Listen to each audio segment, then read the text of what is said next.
Assalamualaikum warahmatullahi wabarakatuh.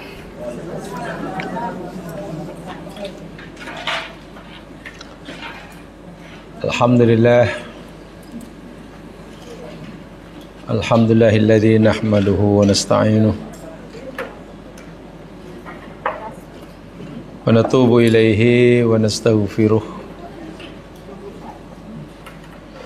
Na'udzu billahi min syururi anfusina wa min sayyiati a'malina. May yahdihillahu fala mudilla lahu wa may yudlil fala hadiya lahu. Asyhadu an la ilaha illallah wahdahu la syarika lah, asyhadu anna Muhammadan abduhu wa rasuluh. Allahumma salli ala Muhammad wa ala ali Muhammad. Assalamu alayka ya Rasulullah. Assalamu alayka ya Nabiyallah. Rabbi shrah li sadri wa yassir li amri wahlul 'uqdatam min lisani yafqahu qawli. Amma ba'd. Muslimin muslimat yang dirahmati Allah sekalian,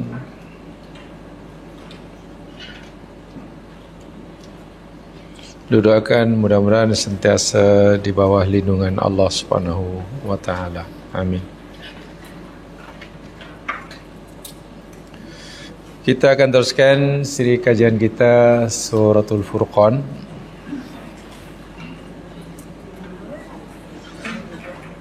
Minggu lepas kita telah pelajari ayat yang ke-23.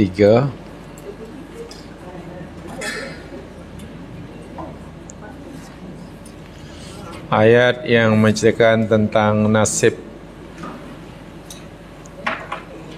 orang-orang kafir dan amalan mereka pada hari kiamat kelak.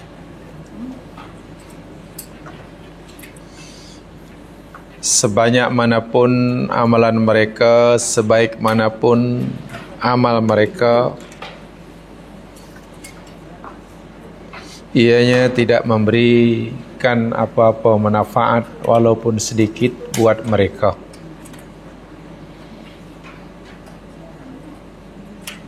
Allah gambarkan, yakni Allah akan jadikan amal itu sebagai haba manthur, mereka tidak memberi apa-apa manfaat. Puncanya ialah kerana tidak ada keimanan. Saya sangat tertarik terhadap tafsir yang diberikan oleh Asy-Syahid Said Qutb. Dalam tafsir beliau fi Dhilalil Quran berkaitan dengan ayat ini. Kenapa amalan kebaikan sebanyak manapun, secantik manapun, di akhirat Allah katakan akan dijadikan habuk, artinya tidak memberi manfaat sama sekali.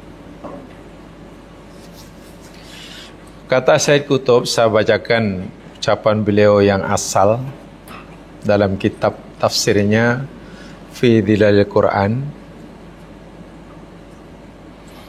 Inna wujudal insani wa hayatahu wa amalahu fi nazratil Islam mausulatun kulluha bi asli hadzal kaun.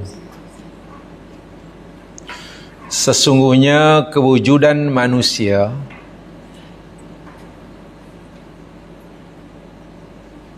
kehidupannya, amal perbuatannya dalam pandangan Islam semuanya itu bergantung kepada aslu hadzal kaun, punca bagi segala yang mewujud.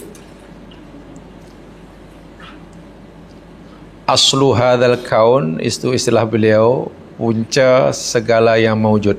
Dan segala yang mawujud ini semuanya berpunca daripada Allah. Kewujudan Allah lah yang menjadi asbab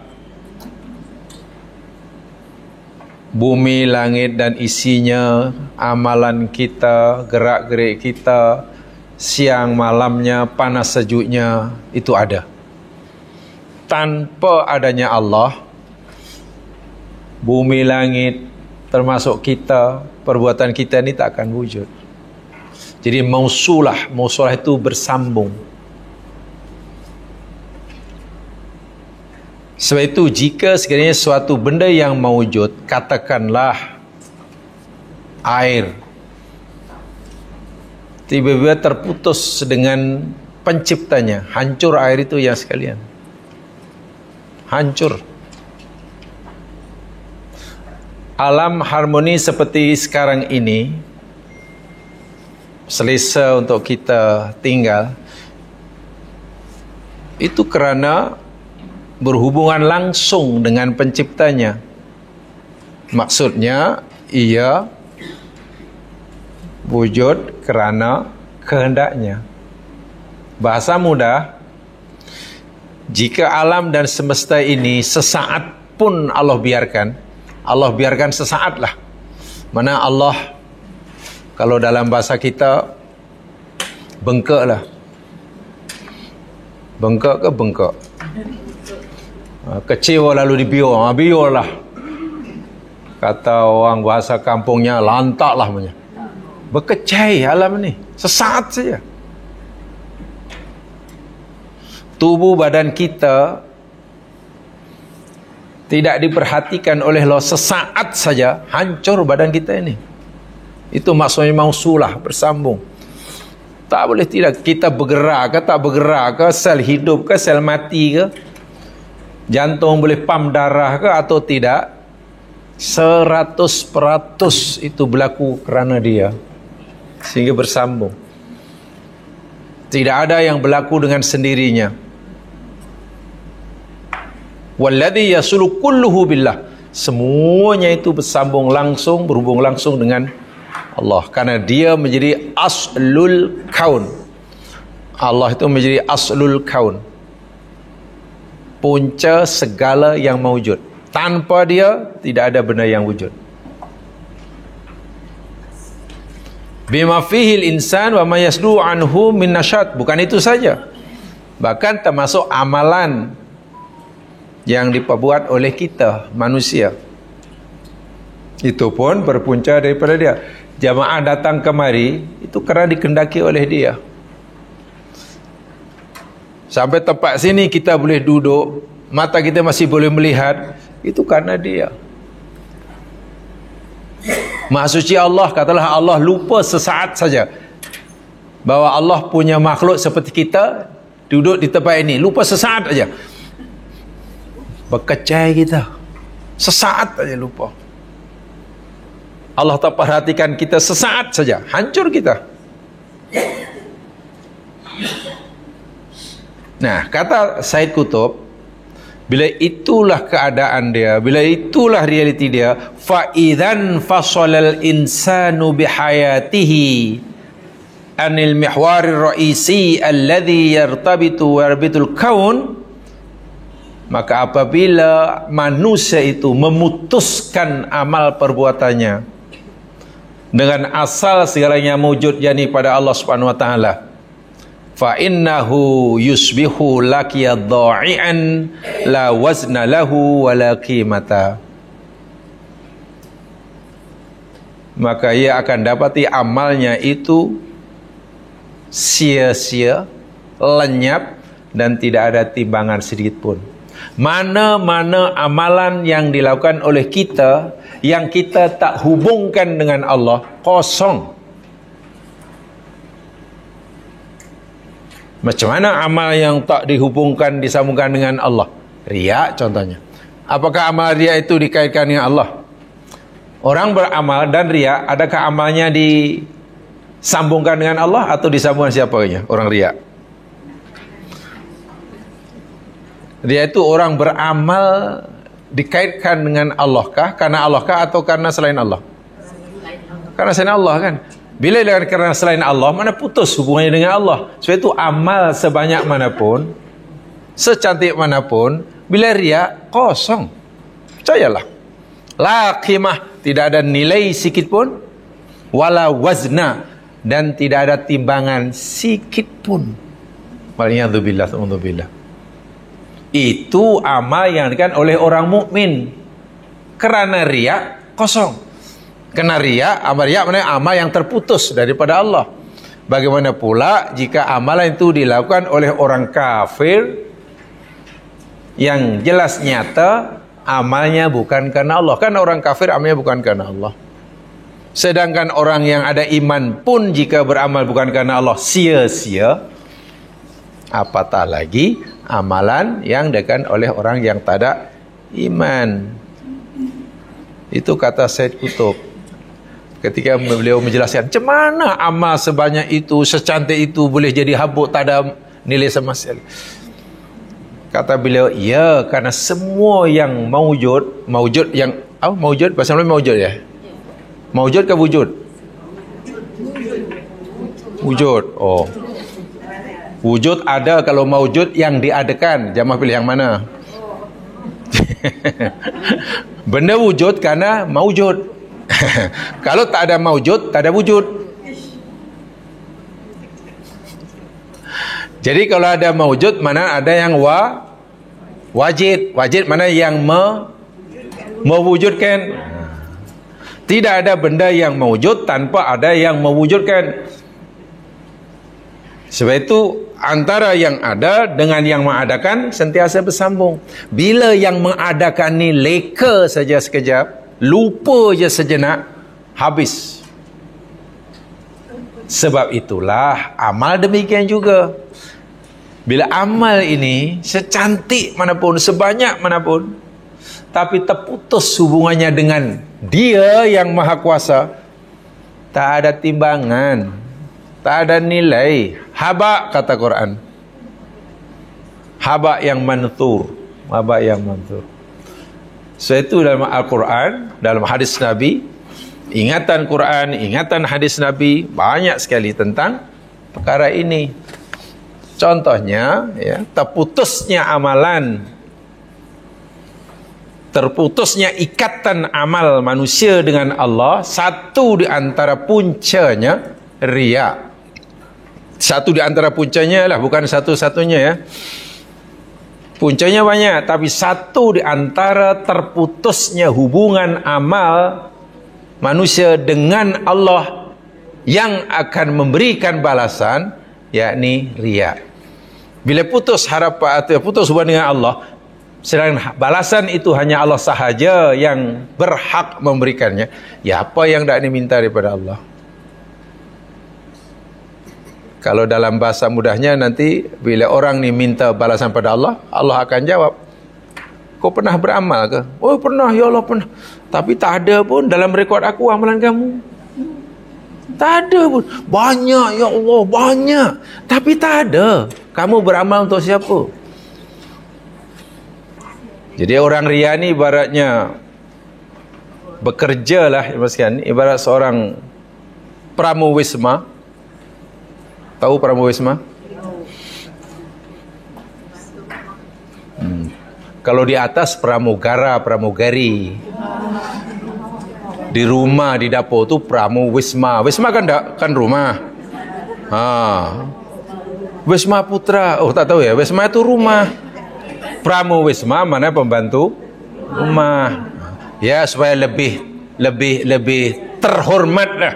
Di atas kita panggil pramugari, takkan di bawah dipanggil pembantu. Pramu je lah, biar lebih menghargai. Kan kalau pramugara kan glamour. Jadi supaya lebih terhormat panggil pramuwisma. Tapi ada juga yang di klub-klub malam tu panggil pramuria. Yang di klub malam, yang di pub-pub tu lah, di pub-pub. Namanya pub ya? Oh, pub ya? Pasal PUP ya pup dia. Nah, di pup tu pramuria. Sebagai pramuwisma kepada majikan namanya B. Jadi bekerjanya pada B ya. Pada pejabat B. Tiba-tiba pula minta gaji pada C. Apa kata C? Kenal pun tidak. Awak ni siapa tiba-tiba minta gaji? Saya kerja dengan awak. Iya ke? Tak ada pun. Awak tak ada kontrak dengan saya. Bila kerja dengan B, mintalah upah pada B. Kerja dengan C, minta pada C. Orang riak kerja beramal bukan kerana Allah. Tiba-tiba minta gajian daripada Allah. Ya, kirim salam lah. Kirim salam. Itu riak. Haba. Quran kata haba mansura. Jadi kena bersambung. Sebaliknya, sekecil apapun amalan, bila niatnya kerana Allah, kita sambung, kita kaitkan, kita hubungkan dengan Allah. Ini karenamu ya Allah. Karena ini perintahmu ya Allah, hambamu lakukan semata untuk karenamu ya Allah. Walaupun hanya kutiplah kotoran, hilangkanlah paku ke yang mengganggu orang lalu. Masya Allah, ganjarannya besar. Walaupun hanya potong ranting yang menjuluk atas ranting dahan, menjuluk atas jalan, menutupi orang lalu, ganjarannya besar. Tapi syahid di jalan Allah sekalipun, mati terbunuh di musuh, melawan orang kafir, niatnya bukan kerana Allah, dihumban dalam neraka oleh Allah. Dalam hadis Bukhari, orang mati syahid masuk neraka, kan pelik. Ini kerana amal tu terputus. Itulah. Itu kata Sayyid Qutb. Sebab tidak ada benda yang mewujud ini di alam semesta, termasuklah kuman, itu ras berhubungan dengan Allah. Allah yang jaganya. Sesaat saja Allah cuai, lupa, maksudnya Allah daripada lupa dan cuai, bahawa dia pernah mencipta kuman, ya, mati kuman, hancur, alam jadi berkecai. Itu kata Sayyid Qutb, ya. Wal iman huwa alladhi yasilu ilal wa yasilu al insan bi rabbi. Apakah yang boleh menghubungkan,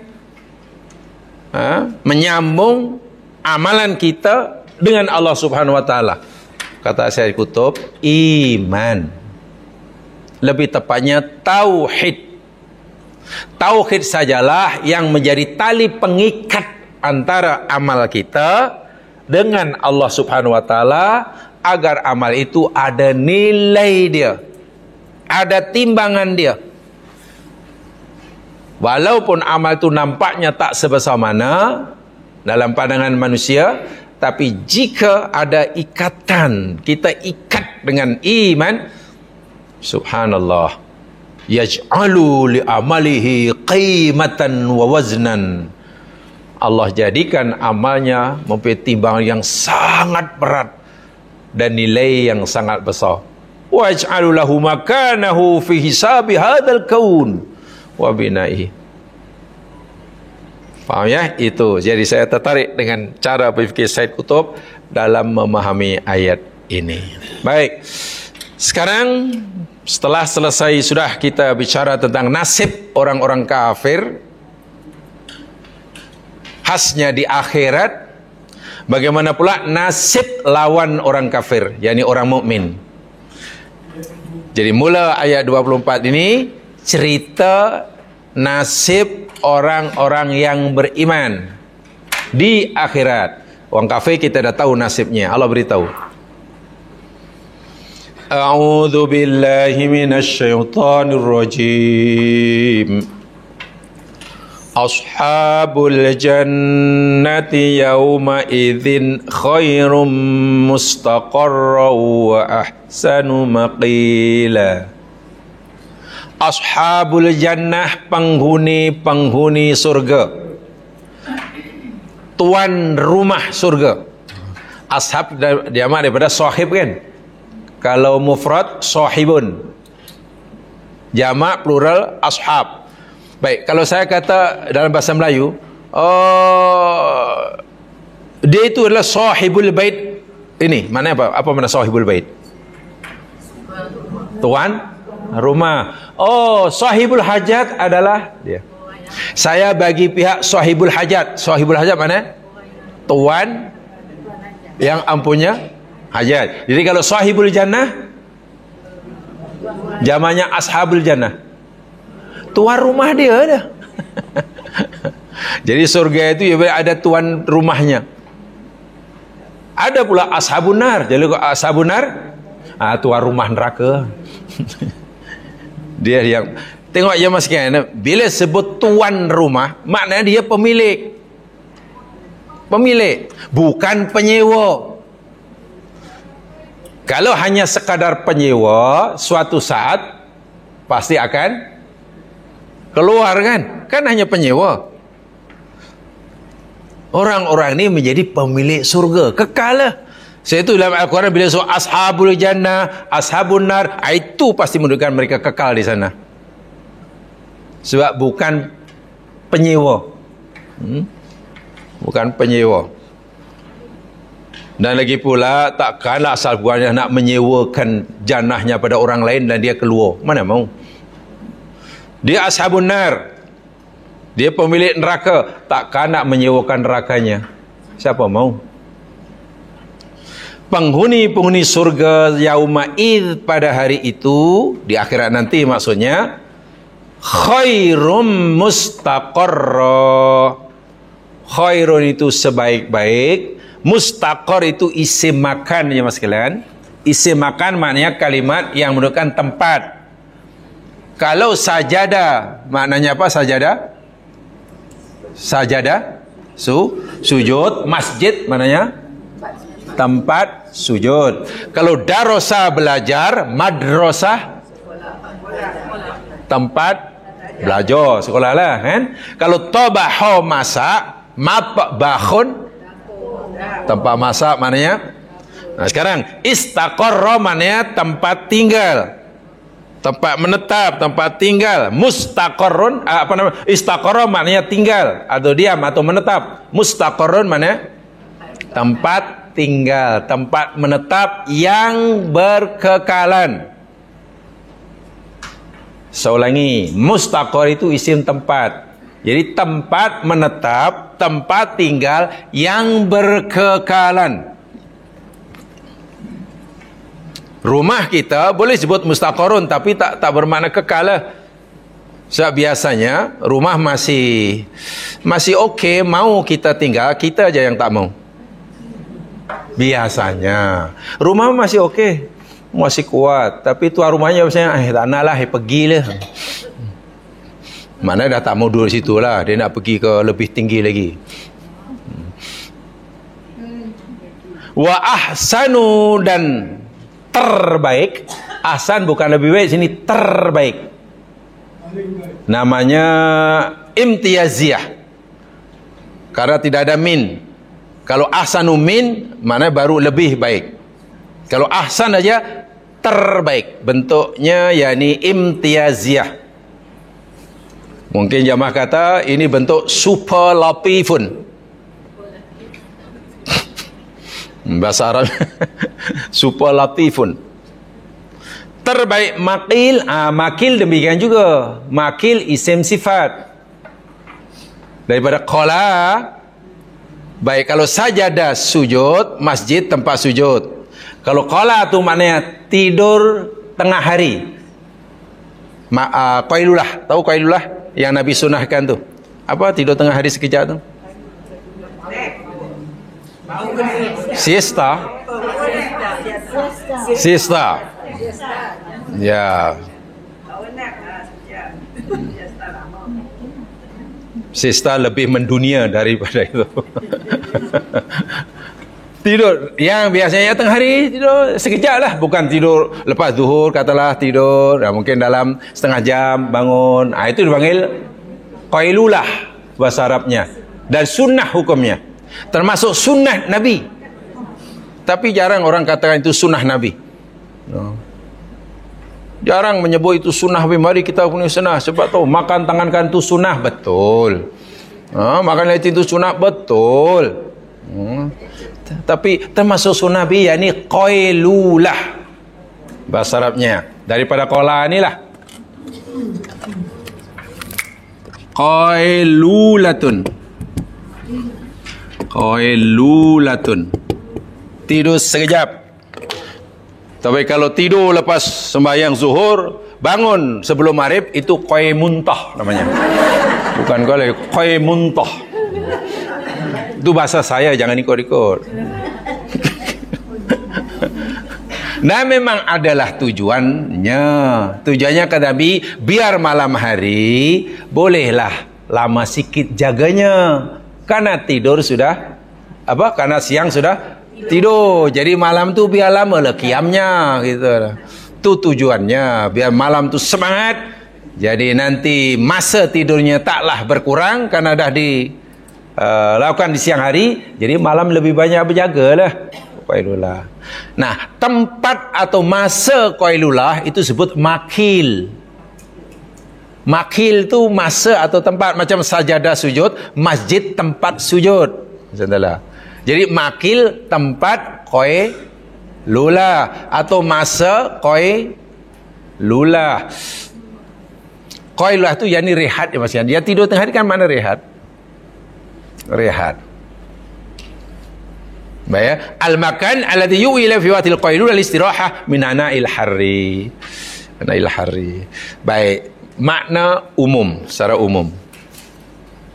Ahli surga atau penghuni surga, tuan rumah surga, pada saat itu mereka adalah berada pada khairun mustaqarrah.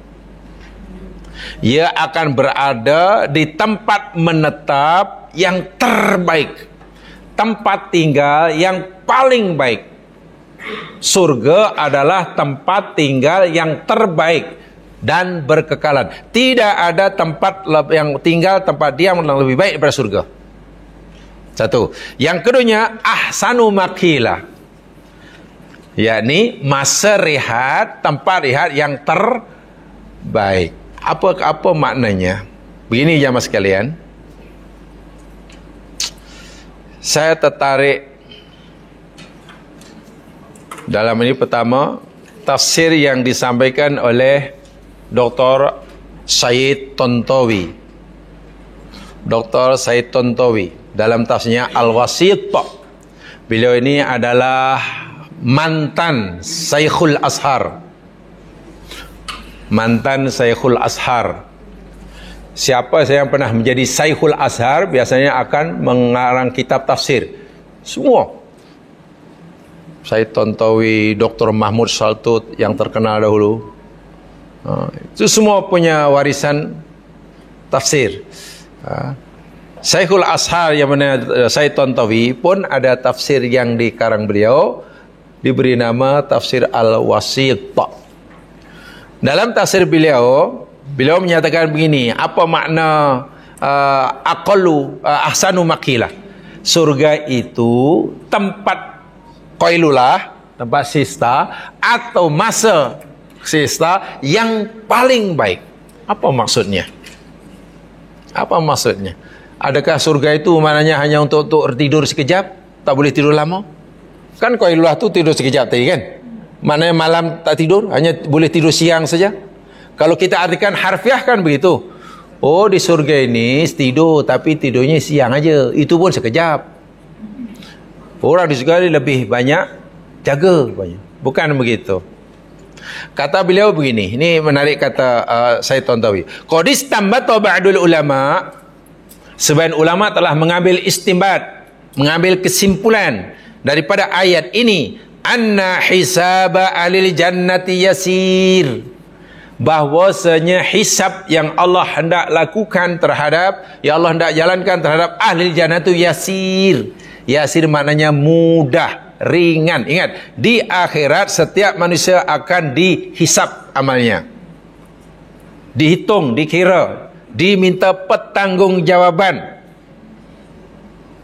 di hadapan Allah. Ibarat jamaah yang balik luar negeri itulah kan. Masa pergi bawa 1 beg, balik 5. Tengok bagnya pun mewah-mewah. Ya tentulah bagi immigration tahanlah. Entah ni selongkar. Ini apa ni? Ni macam tak biasa. Ya seorang 5 beg. Bagnya aja dah mahal. Tentu isinya takkan belacan. Kalau bagnya pun mahal. Oi, tahan tu ya mas sekalian. Semua dihisap di akhirat demikian juga. Ahli surga, kata Said Tantawi, oleh Allah akan dihisap dengan hisap yang yasir, yang mudah. Wa annahu yantahi fi waqtin qasirin. Masa yang diperlukan untuk melakukan hisap terhadap ahli surga itu masanya sangat pendek, sangat singkat. La yatajawazu nisfan nahar. Tidak melebihi, tidak lebih daripada qailulah. Sekadar orang qailulah tadi berapa paling lama? Setengah jam? Ya macam itulah. Ibaratnya dia sedang rehat, tidur, rehat karena kepenatan, karena mengantuk. Jaga dah habis dah. Sangat mudah. Itu merupakan hisab yang akan berlaku terhadap ahli jannah ini. Mudah. Yasirun. Fi waqtin qasirin. Ahsanu makila itu begitu maksudnya. Dulu ala anahum fi waqtil qailulah. Bahwa hisab yang Allah hendak lakukan terhadap ahli surga ini hanya semasa mereka itu sedang qailulah itulah. Bayangkan jemaah sekalian, bawa macam-macam, dicek oleh Allah Subhanahu wa taala, dihisab oleh Allah hanya dalam jangka masa yang singkat, ketika yang dihisab pula sedang tidur rehat. Hui, senyenangnya lah. Biasanya bila diperiksa macam itu boleh tidur atau tidak? Apalagi yang dibawa macam-macam. Itu baru dicek bagi custom. Macam mana bila Allah yang periksa? Ini subhanallah, masa yang diperlukan sangat singkat, sekejap. Sementara yang dihisab pula boleh tidur. Tidurnya yakni tidur qailulah. Qailulah itu tidur rehat. Itu yang Allah nyatakan tadi. Ahsanu makil. Yakununa fi rahatin naim. Dan mereka ini berada dalam kerehatan yang masya Allah, yang luar biasa. So ahli surga ini belum pun masuk surga sudah merasakan nikmat yang luar biasa. Di manzil hisab nikmat. Ingat ya, di akhir ini masih ada manazil. Nabi SAW bersabda dalam hadis sahih, al-kuburu awalu al-qabru awalu manazil akhirah. Apa terjemahannya? Al-qabru awalu manazil akhirah. Apa terjemahannya? Kubur itu adalah al-qabru. Al-qabru itu kubur lah. Al-qabru Nabi kata awalu manazil. Apa manazil? Jamak daripada manzil. Apa manzil? Manzil orang katakan rumah, manzil tempat persinggahan pun boleh. Manzil kalau jamaah katalah nak pergi ke satu kawasan larangan katalah. Kalau jamaah kata nak pergi Forbidden City, terbuka ke gate-nya daripada luar tu? Mesti banyak. Banyak tu apa namanya tu? Checkpoint tu namanya apa tu? Banyak checkpoint dia kan? Untuk security tu kan? Itu namanya manzil.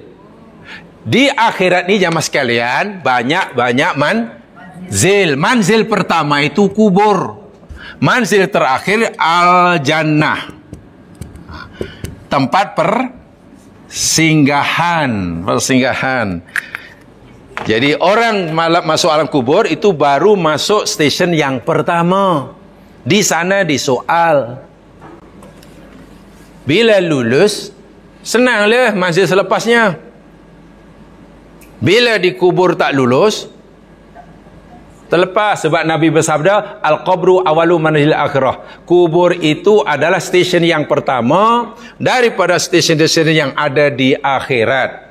Faman naja minhu fama ba'dahu aisar. Sesiapa yang terselamat pada stesen yang pertama, stesen yang selepasnya lebih mudah, lebih mudah, lebih mudah, lebih mudah.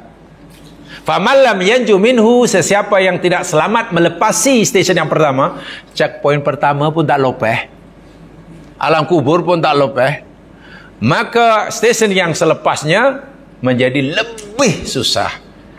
Jadi kubur stesen yang pertama, stesen yang terakhir surga, sebab surga tak ada lagi. Sebelum surga apa agaknya? Sebelum surga neraka. Di sana ada hisab, di sana ada mizan, di sana menerima amalan, di sana macam-macam lah. Nabi pun bakal bersabda, la yazulu qadama abdin, tidak berganjak tapak kaki seseorang hamba di akhirat, qabla ayus'ala an bra'in, sebelum disoal oleh Allah. Nak berganjak nak depan pun tak boleh, sebelum ditanya tentang umurnya, tentang masa mudanya, tentang ilmunya, tentang hartanya. Umur mudanya untuk apa? Umur yang panjang yang itu untuk apa? Ilmunya untuk apa? Hartanya dari mana dapat? Ke mana dibelanjakan? Bila lepas 4 soalan, baru menapak. Okey, bergerak ke depan, 1 langkah lagi. Tanya lagi, tanya lagi, tanya lagi. Nah, ini namanya hisab. Setiap season tu ada pertanyaan. Ahlil jannah, kata Allah Subhanahu wa taala, hisabnya sangat mudah, memakan masa yang sekejap, sementara mereka semasa dihisab dalam keadaan rehat, tidur qailulah. Kan nyenyak itu. Jadi belum pun masuk surga, dalam perjalanan ke surga, ahli jannah itu sudah mendapatkan pelbagai macam kesenangan dan kebahagiaan. Berbeza dengan orang kapyo. Kalau orang kapyo belum pun masuk neraka, sudah, ya Allah, mula daripada sakaratul maut sudah dilepuk malaikat. Kan ayat yang telah kita pelajari. Ketika sakaratul maut kan malaikat melepuknya. Ya dribun tu melepuk lah. Nala malaikat. Itu belum mati. Maknanya masih dalam persimpangan. Kaki sebelah di dunia, kaki sebelah di alam barzah sudah kena lepuk malaikat. Masuk alam barzah, dibalun dek munkar nakir. Berapa lama? Ya, sementara menunggu dibangkit lah. Wal'iyadzubillah. Jadi siksa di akhirat, ganjaran di akhirat itu bermacam-macam dan berperingkat-peringkat. Tingkatannya tidak sama. Ini ahli jannah. Sebab jemaah sekalian, saya Tontowi memahami seperti ini sesuai dengan firman Allah Subhanahu wa taala di dalam surah Al-Insyiqaq. Coba lihat surah Al-Insyiqaq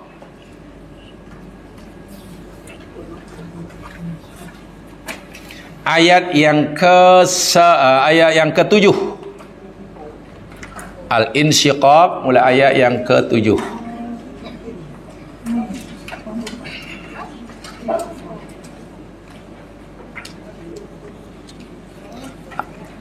Surah yang ke-84, ya. Ya. Ayat yang ke-7, tengok. فَأَمَّا مَنْ أُوتِيَ كِتَابَهُ بِيَمِينِهِ, maka adapun siapa yang telah diberikan catatan amalnya. Kitab di sini mana catatan amalan, rekod lah. Ya, file lah. Karena ini nak pergi ke mahkamah mahsyar, ini panggil file mahkamah.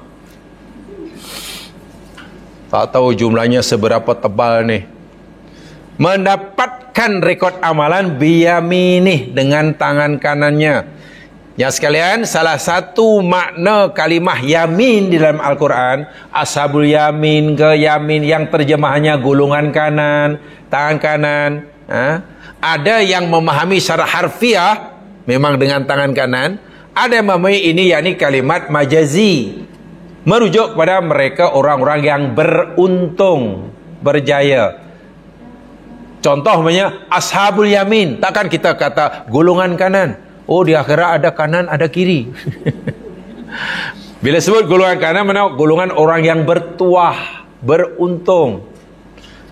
Dan sesiapa yang mendapatkan catatan amalnya dengan sebab keberuntungannya, ni ashabul jannah ni, fasawfa yuhasabu hisaban yasira. Apa dia? Maka kelak akan dia dihisab dengan hisab yang mudah. Allahu Akbar. Bagaimana hisab yang mudah? Apa ada hisab yang susah? Ada. Sambungannya, wayang qalibu, dan dia akan kembali bertemu, berjumpa, berkumpul semula ila ahlihi, kepada keluarganya, masrura, dalam keadaan gembira. Ini dirikan dalam ayat yang lain. Tok nenek moyang dihisap mudah, anaknya mudah, cucunya mudah, mudah-mudah, semuanya mudah. Bila semuanya bernasib baik, mereka akan dikumpulkan oleh Allah, dipertemukan semula. Mula daripada tok nenek moyang yang tak pernah dijumpai semasa hidupnya, karena atuk sudah meninggal, dia belum lahir, dipertemukan dengan anak cucu cicit yang tak pernah dilihatnya di dunia, karena dia meninggal, cicit belum lahir. Tapi karena nasibnya sama, dipertemukan. Yang qalib itu kembali jadi satu. Bahasa yang saya gunakan, mereka diizin oleh Allah untuk mengadakan reunion akbar. Jangan tak ikut-ikut saya, tak payah. Ini bahasa saya aja. Reunion akbar. Di dunia, kalau sehebat manapun reunion yang kita lakukan, berapa orang yang datang? Atau paling tidak, pasti yang datang yang masih hidup masa itu kan? Atau yang dah meninggal balik. Piot yang belum lahir muncul? Tak ada. Kalau jumlahnya 200 pun mesti yang hidup pada masa itu. Di akhirat, orang yang bertuah boleh berjumpa dengan tok nenek moyang, boleh bertemu dengan anak cucu cicit piot. Anak cucu cicit piot. Apa lepas piot? Penyek. Ini dia, ya. Ini orang yang bertuah, hisaban yasiron. Bagaimana si kafir? Wa amma man utiya kitabahu wara'a zahri. Dan adapun siapa sahaja yang diberikan catatan amalnya di belakangnya, ini merupakan orang yang celaka lah. Yang celaka bukan di belakang, mana gedebung kat belakang kau macam tu.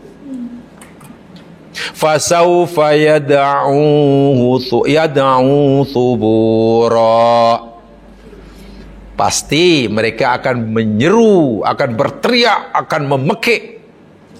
Thuburon, kebinasaan. Wa yasla sa'iran, dan dia akan masuk dalam neraka sa'ir. Kenapa di akhirat menderita dan celaka? Ya, innahu kana fi ahli masrura. Karena dahulu di dunia, innahu kana fi ahli, bersama keluarganya, masruran. Apa masruran?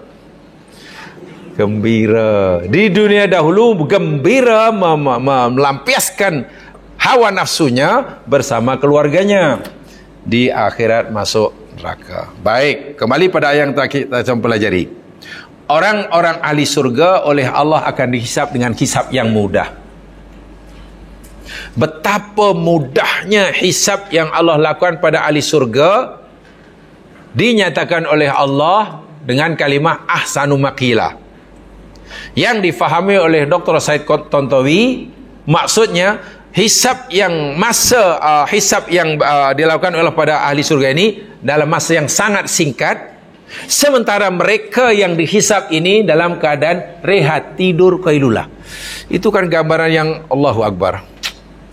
Sedangkan biasanya bila orang sedang dihisap, sedang diperiksa, sedang disoal jawab, dipertanggungjawabkan segala perbuatannya, biasanya tak boleh tidur. Tak boleh tidur atau stres. Ini boleh tidur, lena pula, qailullah, dan sekejap. Jadi ibarat katalah dimulakan hisab itu katalah tengah hari, ya masalah pukul 2 dah habis dah. Itu hisaban yasiron. Adapun hisab yang susah, begini jamaah sekalian ya. Saya bacakan saja hadis yang diriwayatkan oleh Imam Al-Bukhari. Hadis ini bersumber daripada Aisyah Ummul Mukminin radhiyallahu anha. Kalau perawi-perawi hadis sangat menghormati istri-istri Nabi, jadi bila menyebut istri Nabi, katalah Aisyah, mereka akan menyebut wa an Aisyah As-Siddiqah binti As-Siddiq habibatu Rasulillah al-mubarra'ah minas sama' Ummul Mukminin radhiyallahu anha. Panjang. Ulama hadis menyebut, ya macam jangan kalau menyebut orang besar kan title semua disebutkan. Berbuih kita menyebut noh. Jangan plong itu pun dah separuh muka surat. Ya tak apalah. Ini isteri Rasulullah, dijamin masuk surga. Sebab itu ulama hadis sangat menghormati, sangat memuliakan. Setiap kali meriwayatkan hadis daripada Aisyah ini menyebutnya panjang. Wa an Aisyah As-Siddiqah, daripada Aisyah perempuan yang jujur dan benar, binti As-Siddiq, anak kepada laki yang benar, mana Abu Bakar kan. Habibatu Rasulillah, kekasih buah hati, intan payung Rasulullah, disebut tu Rasulullah. Al-mubarra'ah minas sama', perempuan yang mendapat pembelaan daripada langit. Kan dalam kes dituduh berzina dengan seorang itu kan semua orang percaya bahawa Aisyah ini berbuat zina dengan Safwan bin Mu'attal. Allah turun tangan kan dalam surah Nur, perintahkan Jibril membawa ayat yang isinya merupakan pembelaan, membersihkan nama Aisyah. Itu nama mubarra'ah. Mubarra'ah, bayangkan pembela peguam belanya Allah. Luar biasa.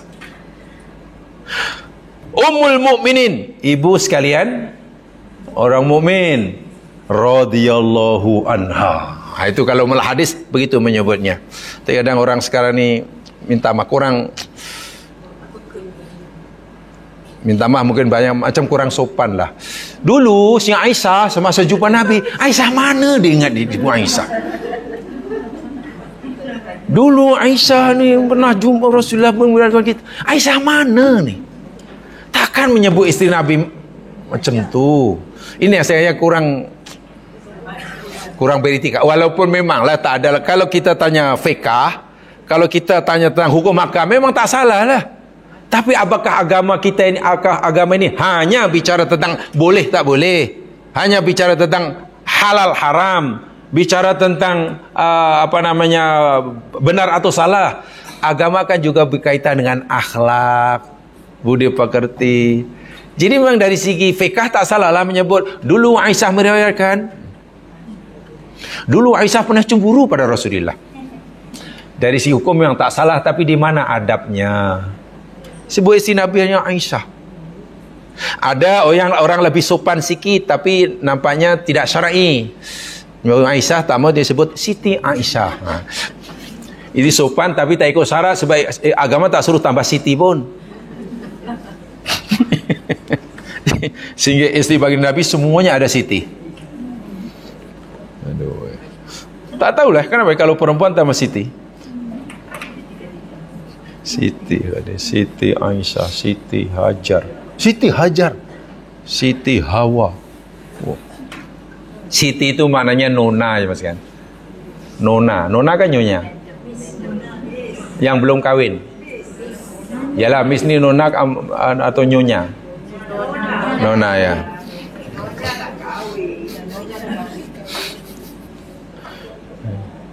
Itu maknanya nona. Jadi Siti Hajar.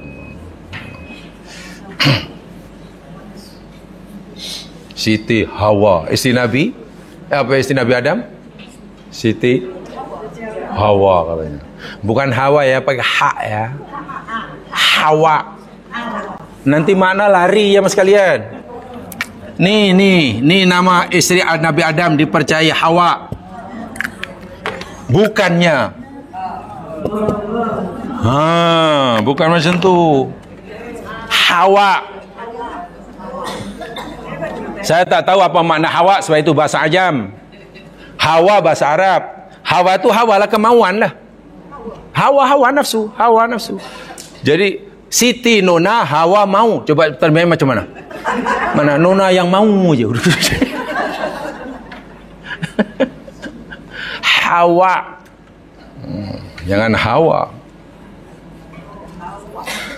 Aisyah Ummul Mukminin radhiyallahu anha, beliau berkata begini, kanat la tasma'u syai'an la ta'rifuhu, adalah Aisyah radhiyallahu anha tidak mendengar sesuatu yang dia tidak ketahui, illa raja'at fihi hatta ta'rifahu, melainkan beliau merujuk kepada Nabi sehingga beliau mengetahuinya. Tahukah itu maknanya? Aisyah radhiyallahu anha tidak mendengar sesuatu perkara yang dia tak tahu, yang dia tak faham, melainkan pasti beliau merujuk, bertanya pada Rasulullah sehingga faham. Nah inilah ciri orang pandai. Dengar tak tahu aja mesti tanya sampai tahu. Jangan Allah tak tahu, biola tak tahu, bukan penting sangat. Bahasa mudahnya, Aisyah radhiyallahu punya keinginan nak tahu itu sangat besar. Ingin tahu itu sangat besar. Dan modal untuk jadi orang pandai itu mesti ada keinginan nak tahu. Gitu. Wa anna Nabi sallallahu alaihi wasallam, waktu itu Nabi bersabda. Sabda Nabi bunyinya begini, man husiba udziba, sesiapa saja yang di akhirat nanti dihisab, pasti dia akan disiksa. Di akhirat kan pasti ada hisab kan? Pasti ada hisab. Tak kira mukmin atau kafir. Tiba-tiba Nabi bersabda, ini hadis Bukhari ni, sesiapa saja yang di akhirat nanti dihisab, pasti disiksa. Jangankan kita, Ummul Mukminin Aisyah pun bingung. Apa maksudnya? Semua orang pasti dihisab. Bila seorang pada dihisab dan siapa yang dihisab tu dihisab, lalu macam mana pula? Waktu itu, saat itu pula, Ummul Mukminin terus bertanya kepada Rasulullah, ya Rasulullah, alaysa yaqulullah, bila engkau kata bahawa siapa yang dihisab itu pasti disiksa, bukankah Allah berfirman di dalam surah Al-Insyiqaq tadilah, ayat ke-8 tadi, kan Allah berfirman, fasaufa yuhasabu hisaba yasira, ayat 7 dan 8 tadi kan, orang yang dapat dengan tangan kanan, dia akan dihisab dengan yang mudah. Kalau hisab mudah maknanya tak disiksa lah. Allah memberitahu kita ada orang yang dihisab tapi tidak disiksa. Kenapa engkau berkata sesiapa yang dihisab pasti disiksa? Kan agak bercanggah kan? Lalu Nabi menjelaskannya. Apa kata Rasul sallallahu alaihi wasallam? Qalat, ya Humaira, wahai si Pinky.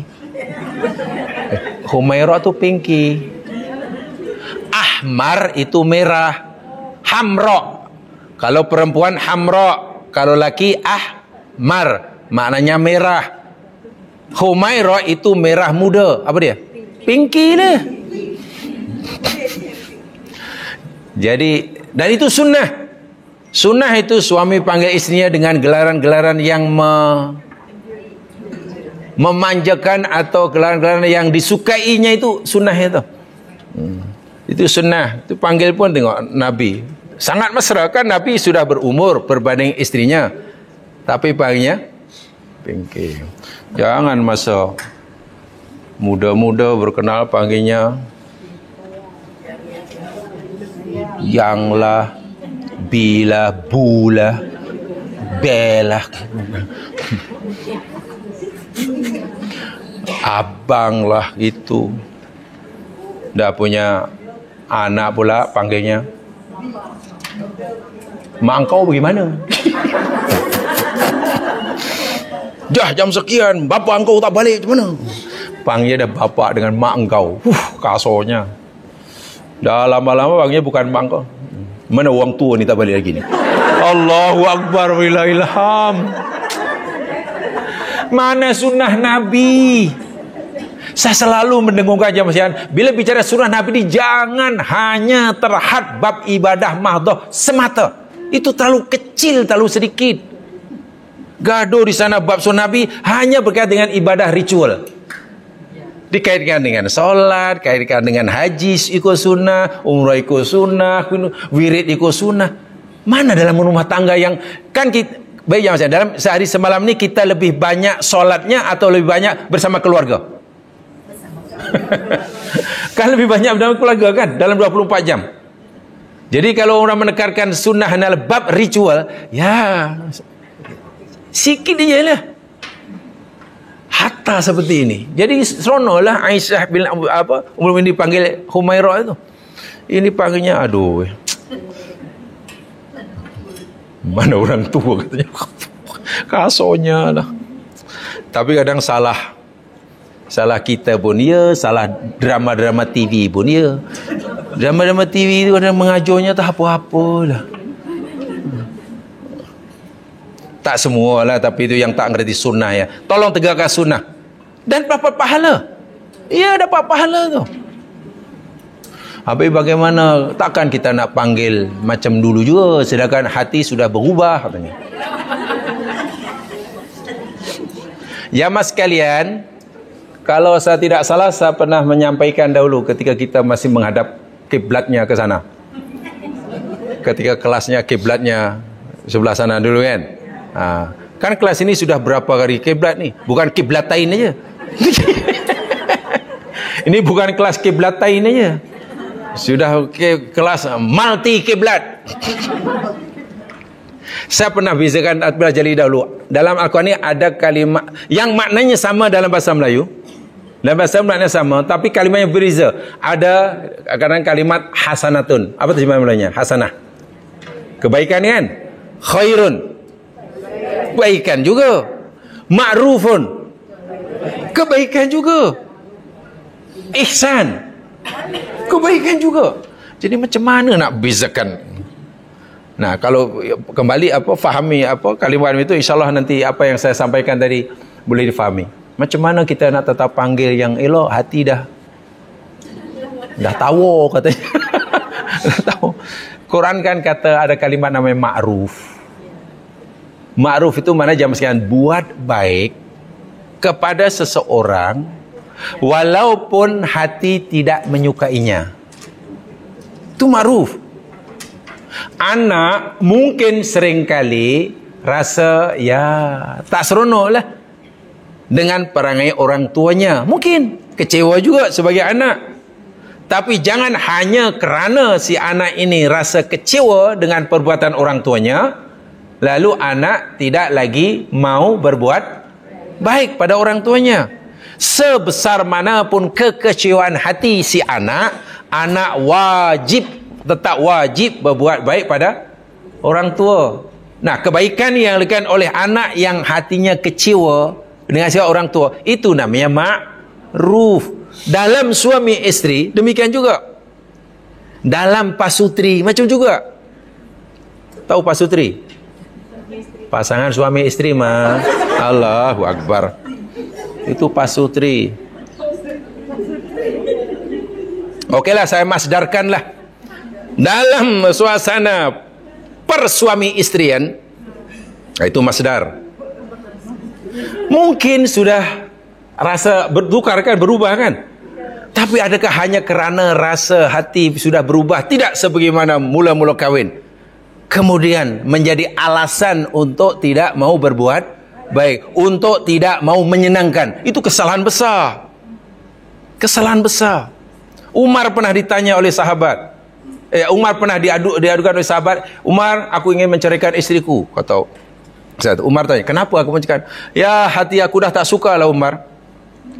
Apa jawab Umar? Apakah kamu hanya mau berkahwin dengan perasaan yang suka? Bila kamu tak suka, kamu akan ceraikan. Jadi Umar merasakan, memahami rasa yang sudah tidak suka kepada pasangan tidak boleh dijadikan alasan untuk cerai. Itu Umar kata. Bagi Umar belum kuat, tidak boleh. Kamu masih wajib tetap melakukan kebaikan, berbuat baik kepada orang walaupun kamu sudah tidak atau kurang menyukainya. Itu namanya berbuat baik itu namanya ma'ruf. Ini perlu sekali ini. Lebih lagi jamaah tinggal di jalan ma'ruf. Lagi wajib.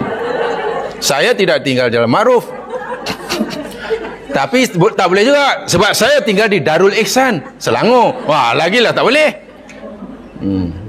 Jadi habis saya tidak di Selangor, ya saya di Perak. Lagilah Darul Ridwan, kena sentiasa cari ridha Allah.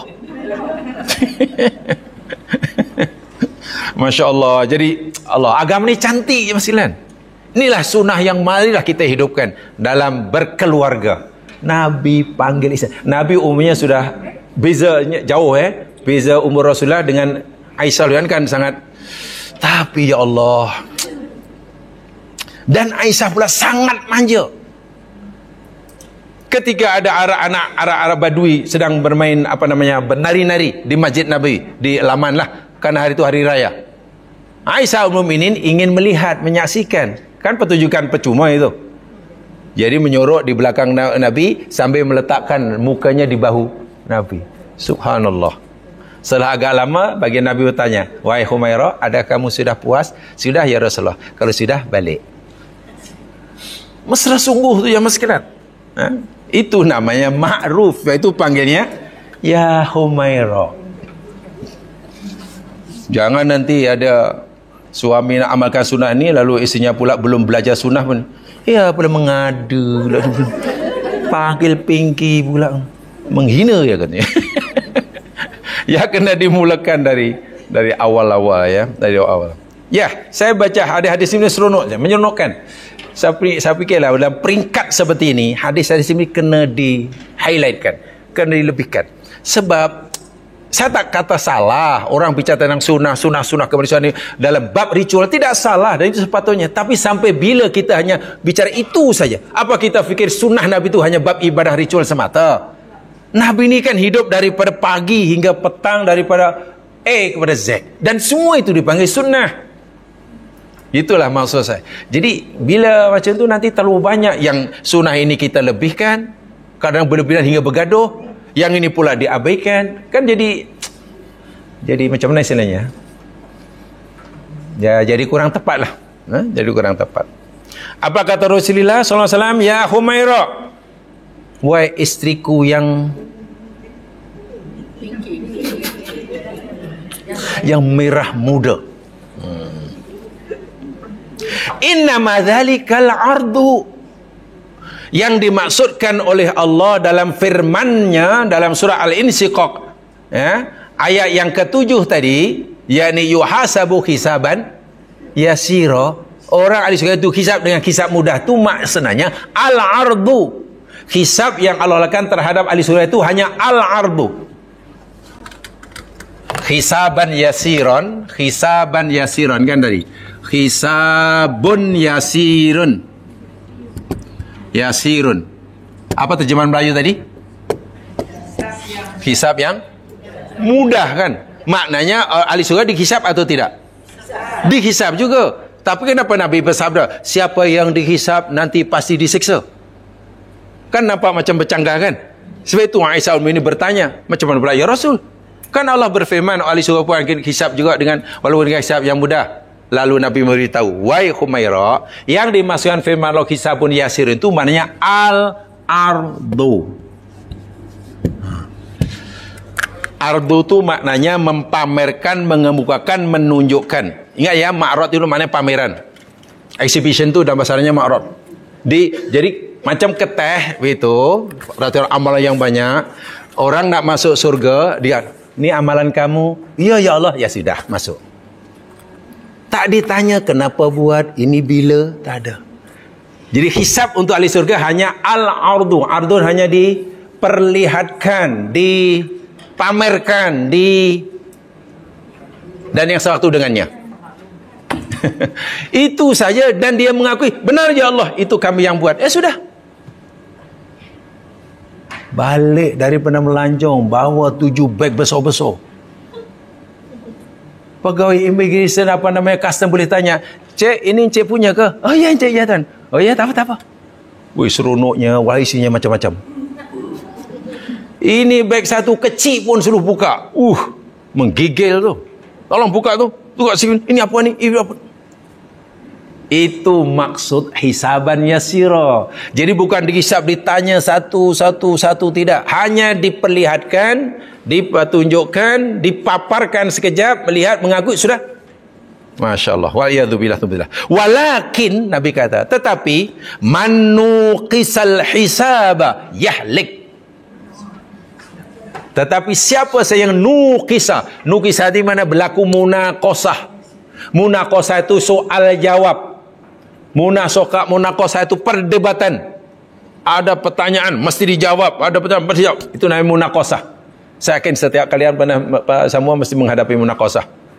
Tu dahulu ketika mempertanggungjawabkan tesisnya lah. Itu namanya munaqasah lah tu.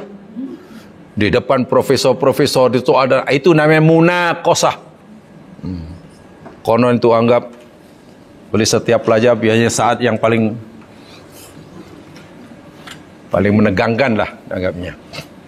Jadi sesiapa yang nuqisa, disoal, perlu ada jawapan, ditanya itu, digini,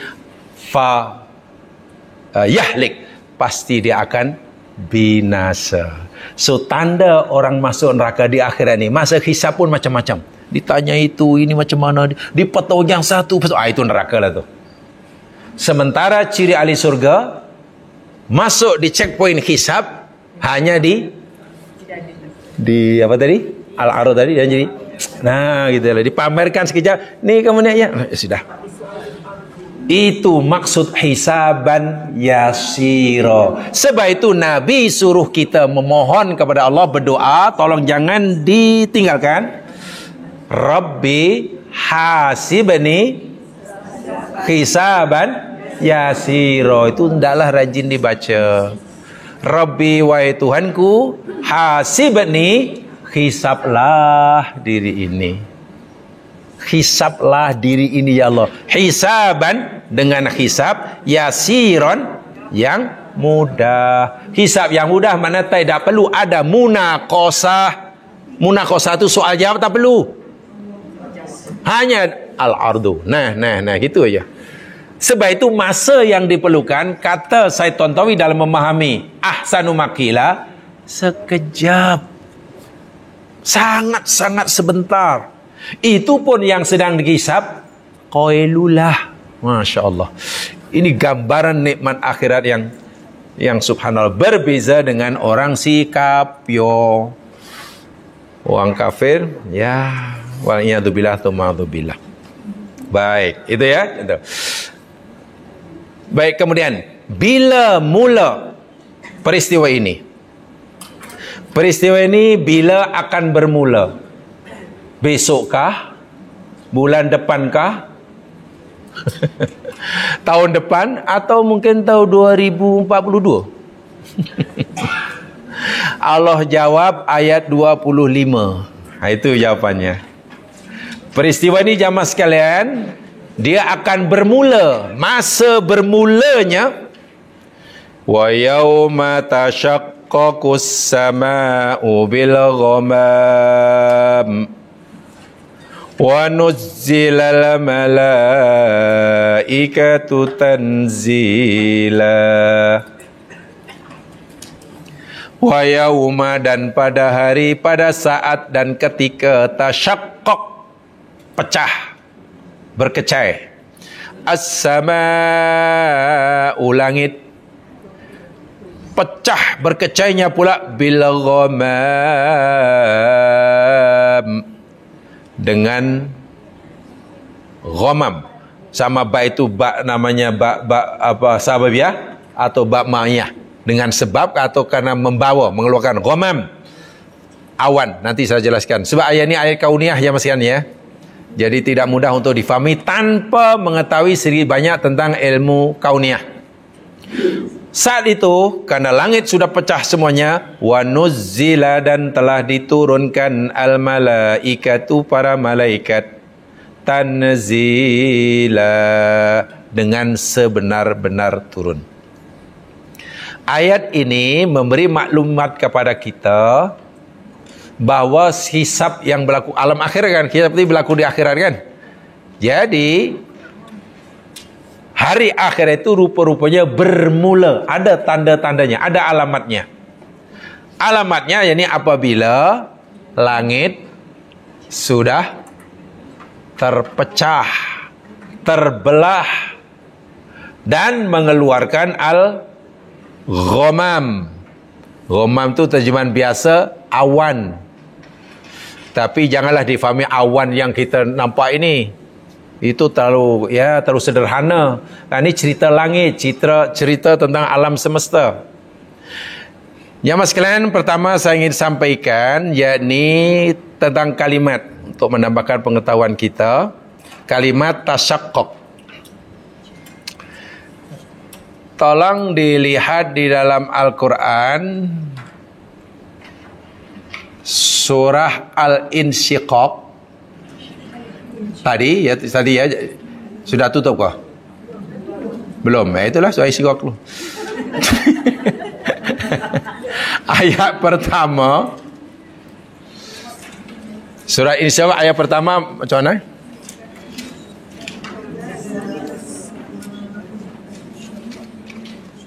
Ayat pertama, idza samaun syaqqat. Okey. Tanya terjemahnya macam mana? Apabila langit terbelah. Insyaqqat. Insyaqqat. Ini fi'il madhi. Fi'il madhi, masdarnya, kata terbitannya, apa masdar kata terbitan ya?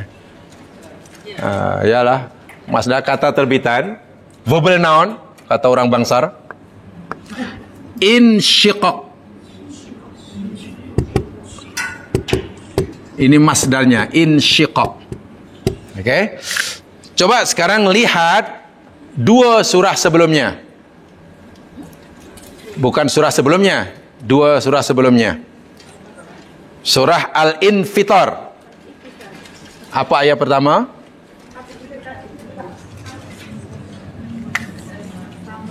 Idzas samaun fatarat. Betul? Infatarat. Terjemahnya apa?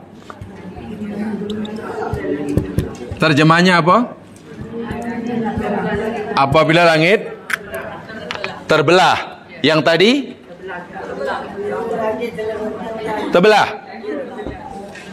Kenapa sama? Yang in English? Coba mungkin ada tu yang in English apa? Yang mana?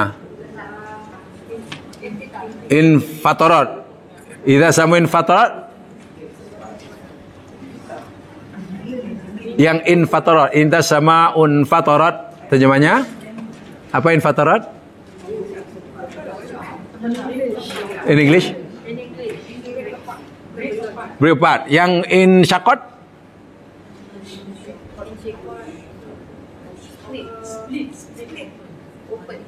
Split open. Itu ada beza atau sama?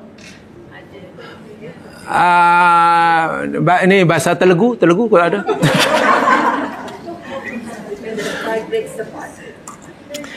Tak apalah, itulah jamaah sekalian. Saya hanya nak beritahu, memang tidak ada kalimat dalam bahasa apa pun di dunia ini yang betul-betul tepat bagi menterjemahkan kalimat Arabnya. Saya hanya nak beritahu itu saja.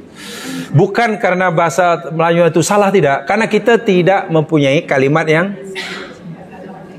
yang tepat. Kita hanya punya kalimat pecah terbelah itu saja. Kan? Bahasa lain pun macam juga. Jadi mau tak mau, kalau kita jumpa kalimat yang berbeza seperti ini, tapi tengok terjemahannya sama ya, ya kena fahami kalimat yang sebenar lah. Itulah maksud saya. Sebab terus terang, apa yang saya tahulah, memang tidak ada kalimat selain yang tepat dalam bahasa apapun untuk menterjemahkan dengan sebenar-benar yang tepat terhadap bahasa Al-Quran. Sehingga bahasa Al-Quran ini sangat susah dialih bahasakan, susah. Sebab itu perlu penafsiran gitulah. Keduanya cerita tentang langit kan. Idza sama'un syaqqat.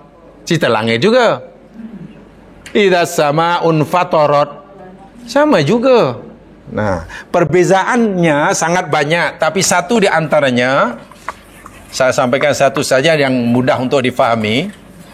Karena ayat ini baik, ayat yang kita pelajari tadi ayat apa berkaitan tentang kiamat kan, mula kiamat kan. Maknanya ayat hisab, mula hisab. Bila hisab itu akan dilakukan, yakni pada hari kiamat kan. Pertanyaan, bila hari kiamat itu bermula? Itu kan tadi saya katakan, bila hari kiamat itu bermula? Kiamat yang berlaku itulah hisab. Mesti adalah tanda-tanda dia. Tanda-tanda dia, yakni yang ini. Ikut ayat ini tadi. Ikut ayat yang kita pelajari tadi apa? Yauma tasyak taqul sama'u bil ghamam kan. Maknanya dengan ini, bukan sebab yang ini. Idza samun saqat, bukan idza samaun fatar. Jadi insyiqaqnya langit itu sebagai tanda alamat berlakunya perpindahan alam dunia kepada alam akhirat. Tetapi kalau hanya infitarus sama, itu belum menjadi tanda perubahnya alam dari dunia ke akhirat. Kenapa begitu? Begini, insyiqaq ni jamaah sekalian, langit pecah, dan tolong difahami makna langit di sini, langit dalam pengertian benda-benda langit itu, apa namanya? An-najmu. Kalau kita tengok di dalam banyak tafsir, termasuk tafsir yang contemporary, tafsir yang saintifik, as-sama di situ, sama itu maknanya an-najmu. Najmun.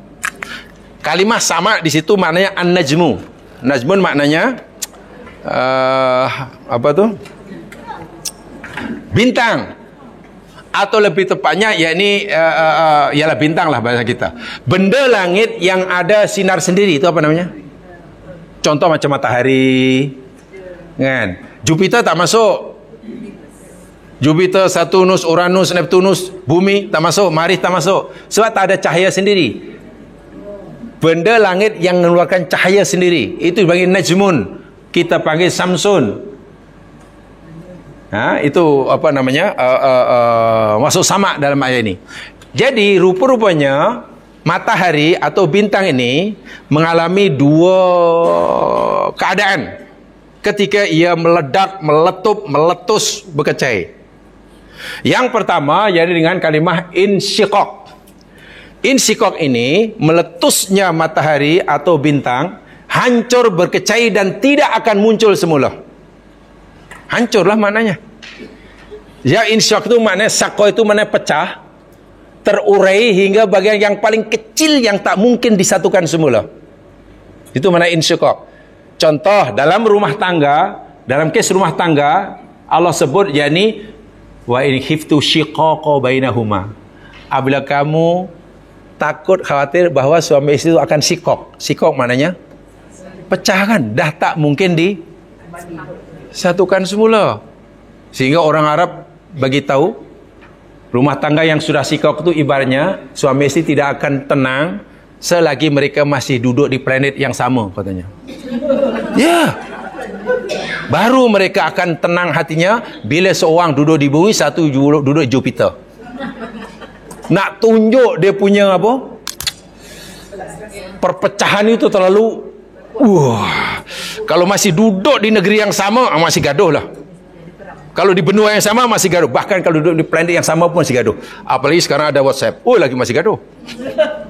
Tapi kalau yang satu di bumi, satu di Marikh, itu mungkin baru tenang. Itu makna shiqaq. Jadi bila matahari ataupun bintang meletus, yang kita panggil sebagai supernova. Super lah. Nova tu daripada perkataan nova, bahasa Latin, yang sebenarnya cantik. Nova tu mana cantik sebenarnya tu.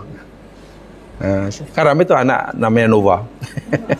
Punya namanya Nova. Nova apa namanya? Oh, cantik itu. Ya, Nova itu cantik. Jadi kalau dalam istilah astronomi, Nova itu mana sinar yang cantik. Jadi apabila matahari atau bintang yang meletus, berkecai, hancur, akan mengeluarkan sinar yang sangat-sangat cantik. Sangat-sangat cantik dipandang oleh, dilihat oleh mikroskop, oleh teleskop maksud saya, oleh teleskop. Tapi berarti jauh sana lah, itu panggil supernova. Bila berkecai dan hancur dan tak akan cantum semula, tak akan timbul lagi bintang baru, itu panggil insyikok. Dah qalu innalillah sampai bila-bila lah. Tapi kalau infitor berkecai juga. Daripada fatoro. Berkecai juga, supernova juga pecah. Kemudian dalam sekian juta tahun, tiba-tiba muncul bintang baru dari lubang itu. Sebab menurut kajian, bila ada berlaku supernova, yang berhantu kecil itu, dia akan menyebabkan berlakunya apa yang dipanggil dalam istilah mereka, dipanggil black hole. Black hole. Kenapa mereka panggil black? Karena mereka tak tahu apa hakikatnya. Dahulu pernah saya tak. Saintis ini bila bingung memahami sesuatu, hanya menggunakan istilah black atau dark. Dua itu saja. Senang. Kalau sebut dark dan black, mesti orang tak faham lah. Tak faham. Jadi sekian juta tahun kemudian, tiba-tiba muncul planet baru, bintang baru daripada lubang itu. Nah, dari bintang yang meletus berkecai, tapi sekian juta tahun memunculkan benda yang baru, namanya infitor. Kalau insyikok, berkecai terus dan tidak ada lagi yang baru. Sebab fatoro ini maknanya terbit. Mana fatoro? Contoh, jamaah sekalian, kalau kita tanam biji buah-buahan, biji apa? Mangga umpamanya kan. Biji mangga kita tanam, itu kan keras ya, bergerak. Kalau kita tanam, letak dalam tanah, kita siram air, baja, tunggulah beberapa hari, akan terbelah kan. Terbelah biji itu dan keluar dia punya tunas. Itu namanya infatoro. Pecah untuk mengeluarkan sesuatu yang baru. Itu infatoro. Bunga manggar katalah kelapa. Kan itu bunga manggar yang tertutup tu apa namanya, yang masih tutup tu? Alah, apakah namanya? Kuncup. Yang masih tutup, masih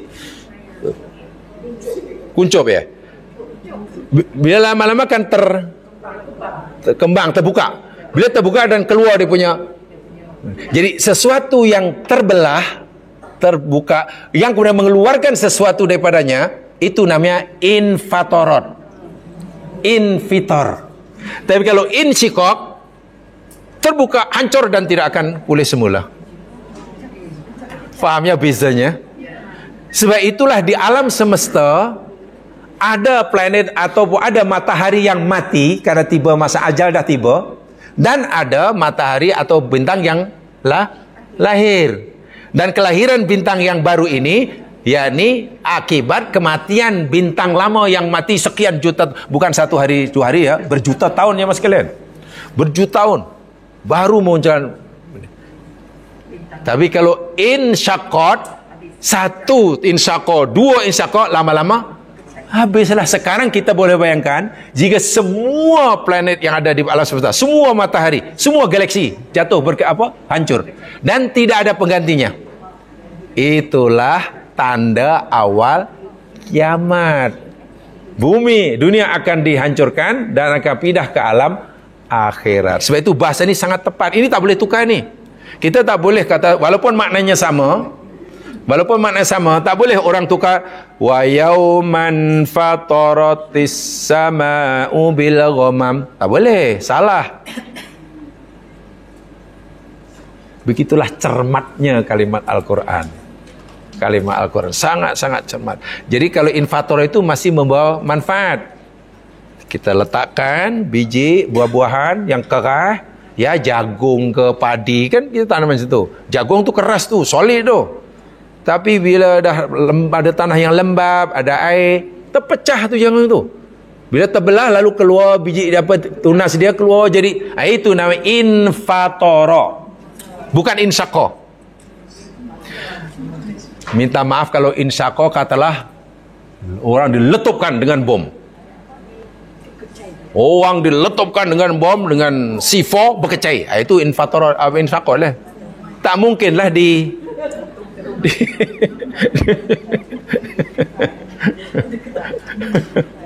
Masya Allah. Jadi dan menarik karena inilah fakta ilmiah. Ini data saintifik. Setiap kali berlaku insyiqaq, jangankan insyiqaqnya, setiap kali berlaku infitor, malah infitor masih akan memunculkan bintang baru. Ketika berlaku insyiqaq infitor, pasti akan disertai ghamam. Syaitu bil ghamam. Sehingga kalimat ghamam di sini, jangan sekalian, bukan maknanya awan hujan tu, bukan. Awan ghamam di sini maknanya bukan jerebu. Ada kan orang kata dahulu kadang-kadang terlalu sederhana saya tak kata salah, tapi mungkin ya belum tadabbur mendalam lah. Bila berlaku jerebu di Semenanjung berbulan berminggu-minggu jerebu, inilah tanda kiamat. Quran sudah beritahu apabila langit sudah mengeluarkan awan, dan inilah awan yang dimasukkan. Itu bukan awan yang dimasukkan oleh Al-Quran. Itu jerebu yang dihantar oleh orang Riau bakar hutan. Kadang tak faham sungguh lah. Lepas itu bumi Semenanjung ditutupi oleh awan jerebu zaman sekarang. Zaman naik kapal terbang tu terang benderang. Jadi mana yang ditutupi awan yang kita kata awan apa? Awan kiamat dia. Itu tak betul. Yang akan menutupi awan ni yang alam semesta akan bayangkan bila setiap matahari, setiap bintang di alam semesta yang jumlahnya bertriliun dan meletup mengalami supernova yang tidak akan cantum semula. Dan setiap peletupan itu akan mengeluarkan cahaya yang nova tu, supernova tu lah. Cantik dan habislah. Sehingga alam tidak lagi seperti sekarang ini. Bahkan diisi oleh gas yang sangat panas. Karena itu tidak mampu lagi diukur berapa kepanasannya supernova itu. Pada mula dan pernah kan gambarnya dikesan oleh teleskop Hubble kalau tidak salah, tahun bila itu. Quran telah beritahu dalam surah Ar-Rahman, fa idzan saqqatis sama fakanat wardatan kaddihan. Dan apabila langit telah terpecah berlaku supernova yang dahsyat, fakanat, maka ianya akan menjadi kaddihan. Dihan itu maknanya minyak. Wardatin kadihan, fakanat wardatan kadihan. Quran kata, maka ia menjadi seperti wardah. Wardah itu bunga ros. Bunga ros, wardah, kadihan seperti apa namanya? Yang disapu dengan minyak. Jadi rupanya supernova pernah berjaya ditangkap gambar ketika berlaku, tapi non jauh. Non jauh sekian tahun cahaya daripada tempat kita oleh teleskop Hubble. Betul-betul image dia macam bunga ros yang merah-merah tu yang mengkilat. Dan bintang yang situ karena Quran sebut insyaqqat, mana tidak akan cantum semula karena sudah insyaqqat, bukan itu. Ayat ini semua ayat sangat saintifik ya Mas Yan. Sebab itu saya termasuk minta maaf ya, mungkin ya tak setujulah kalau difahami. Oh no, ini turah tanda kiamat Tuhan. Dan ada menyampaikan, saya masih ingat masa itu kuliah maghrib, khutbah Jumaat, tengok Tuhan ini tanda kiamat, kita jerebu. Quran sudah sebut namanya Dukhan, dibaca surah Dukhan. Pada hari di mana langit sudah mendatangkan Dukhan dan ini tanda kiamat. Inilah Dukhan ya Allah. Kenapa begitu sederhana sekali? Walau itu diantara oleh orang Riau. Dan jangan salah faham, kebun yang estate yang terbakar itu rupanya salah satunya yang dimiliki oleh tabung haji. Habis datang daripada timur, itu dari Kalimantan mah. Yang kalau kita naik kapal terbang pun terang benderang. Bukan itu Dukhan, bukan itu ghamam. Ini istilah-istilah saintifik yang luar biasa dahsyatnya yang Al-Quran telah perkenal. Nah, bila satu persatu bintang atau matahari meletus dan tidak akan muncul lagi, ya apalagi alam habislah. Alam dunia akan qalu, akan pindah ke alam. Ini tanda bermulanya. Tapi makan bertahun-tahun lah. Masih lama lah jamaah sekalian ya. InsyaAllah minggu depan belum lah ni. Jangan khawatir. Tapi ya bagi Allah dekatlah, sebab Allah ni menguasai waktu. Matahari kita suatu saat akan meletus jemaah sekalian.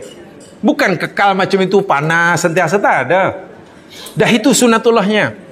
Tapi ya insya-Allah sempat raya lah, jangan. Jadi yang tambah baju raya tak payah di-cancel lah. Kenapa saya katakan sempat raya?